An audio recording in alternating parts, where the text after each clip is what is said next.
Bon, je parlais entre autres des gens de Montréal, mais il y a aussi une grande école qui est en Europe. Est-ce que c'est à Amsterdam? Je me souviens plus de l'endroit. Puis Benoît de Sociogest, qui nous donnait une formation récemment, nous parlait que lui, il est sur l'équipe internationale. Donc, à tous les 6 mois, il y a une rencontre avec des gens de différents pays pour voir un peu l'évolution de la sociocratie dans le monde avec les formations qui se donnent un peu partout. Donc, il y a vraiment un courant là, qui est en train de devenir planétaire avec cette approche-là. Mais je dirais que c'est plus concentré peut-être avec l'Europe puis l'Amérique du Nord. Mais ça commence aussi à se répandre là, avec l'Afrique puis d'autres endroits aussi dans le monde. Si vous allez sur les sites web aussi, vous allez trouver des bribes de textes gratuits que vous allez pouvoir lire pour être inspiré un peu par cette approche-là. Bon, donc je reviens maintenant aux 4 éléments qui font toujours partie de l'approche sociocratique. Bon, un des premiers éléments, c'est le mode de décision par consentement et non pas juste par vote, de dire que tout le monde vote, puis la quantité la plus grande de votes, c'est ça qui va passer. Le mode de consentement, c'est différent aussi du consensus. Ça s'en rapproche, mais le consentement, c'est la décision avec le moins d'objections possible. En fait, une décision où il n'y a plus aucune objection raisonnable d'aucun des participants. Donc, c'est pas une décision complètement idéale, parce que c'est très, très difficile vraiment d'avoir un consensus où tout le monde est enthousiaste. Mais le consentement, c'est que tout le monde donne son accord parce que chacun réalise que dans les circonstances, c'est la meilleure décision possible et qu'il n'y a plus aucune objection majeure. Et pour arriver à ce point-là, pour atteindre le point du consentement, c'est qu'il va y avoir beaucoup d'arguments qui vont être amenés dans les discussions en fait. Chaque participant va pouvoir amener ses arguments, pourquoi une proposition est apportée, pourquoi les gens aimeraient qu'on se mette d'accord sur une proposition donnée. Et chaque fois qu'il va y avoir des arguments, des oppositions face à la proposition, les gens vont pouvoir bonifier la proposition, l'améliorer compte tenu des arguments. Parce qu'en sociocratie, on dit toujours qu'on essaie de tenir compte du fait que les gens vont devoir vivre par la suite avec les décisions. Et si les décisions ont été prises trop rapidement et qu'il y a trop de mécontentement, comme dans le cas des votes, quand parfois il y a, disons, 60 personnes qui sont pour puis 40% contre, ça veut dire 40% de personnes qui sont malheureuses avec l'issue du vote.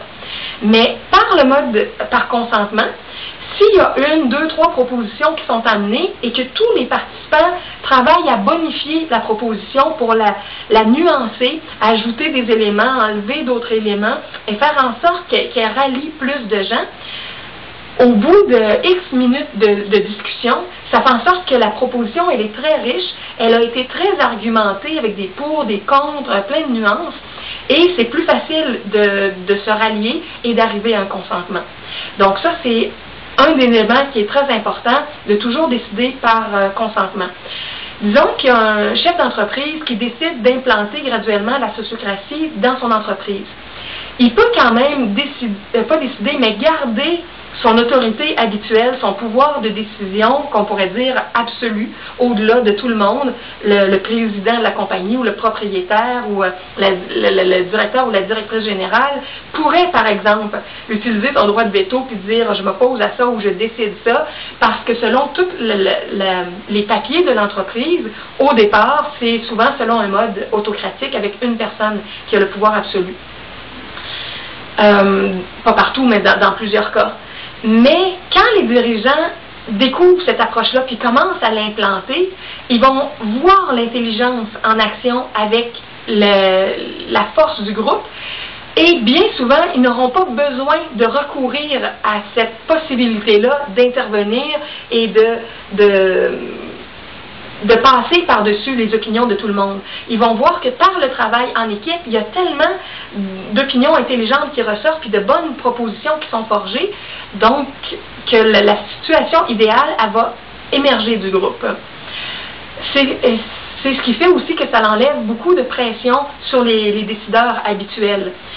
Si jamais la situation tourne un peu mal, ça ne sera pas si pire que ça parce que c'est tout le groupe qui va avoir décidé. Et si ça tourne très bien, ça va être bien aussi parce que c'est tout le groupe qui va avoir pris la décision. Donc tout le groupe qui va être content aussi des conséquences de cette prise de décision-là en groupe. Et comme les gens vont devoir vivre dans les jours, les semaines, les mois avec certaines décisions prises par le consentement, souvent les gens sont beaucoup plus heureux, il y a moins d'insatisfaction comme je disais tantôt, donc il va y avoir moins de frustration, moins de conflits entre les collègues de travail, il va y avoir moins d'absentéisme au travail, moins de congés de maladie, parce que tout le monde est un peu plus heureux dans l'équipe, parce que chacun est vraiment une force créatrice impliquée dans toutes les prises de décision importantes.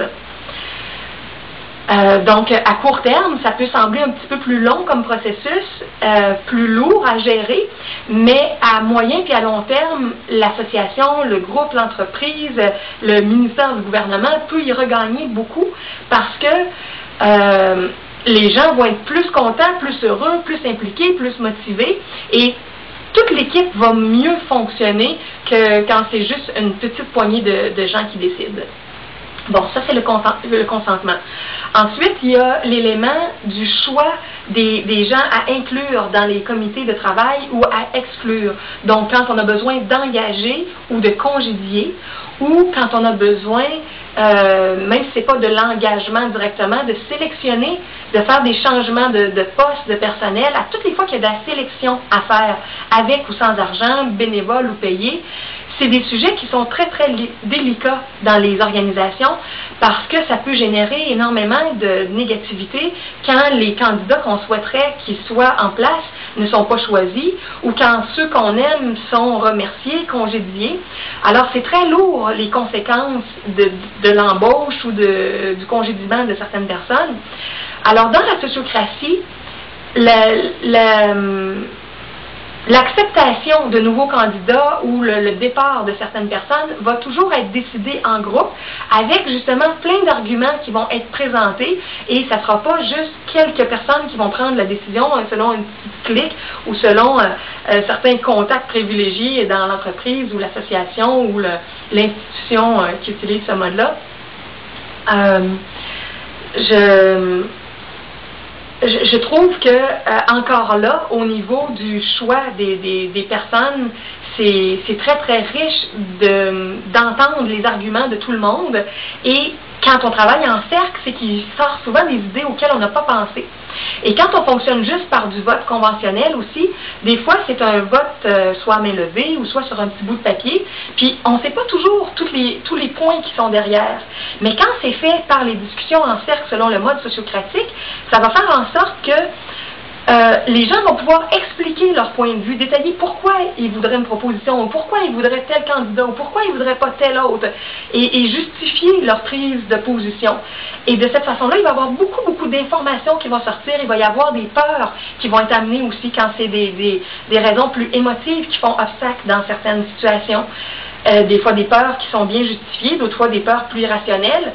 Et si on n'a pas le temps lors d'une rencontre de prise de décision d'arriver à l'aboutissement, à la décision finale, ça se peut que le processus doit être reporté pour une prochaine réunion le lendemain ou après quelques jours ou une semaine plus tard. Et entre les deux rencontres, vu qu'il y a beaucoup d'éléments qui ont été apportés, beaucoup d'arguments, les collègues entre eux, les partenaires d'équipe vont pouvoir se parler, vont pouvoir se rassurer, vont pouvoir continuer de discuter sur ce qui a été amené dans le cercle. Et parfois, il y a des tensions, des conflits qui vont se résoudre entre le cercle, mais parce que les points vont avoir été soulevés dans le cercle de discussion. Alors, bon, la prise de décision pour les gens, comme je disais, c'est de faire ça en groupe, c'est un autre élément très, très important, le choix des candidats ou le congédiement, de le prendre selon le mode circulaire. OK. Ensuite, un autre élément, c'est le double lien. Le double lien, c'est une personne qui participe dans un groupe de discussion ou de prise de décision et qui va participer dans un autre groupe qui va être au-dessus ou en dessous. Parce que souvent, dans une entreprise, une association, il va y avoir un certain nombre de niveaux de prise de décision, de la base complètement jusqu'à la tête dirigeante, et l'information a de la misère à monter de la base jusqu'en haut, et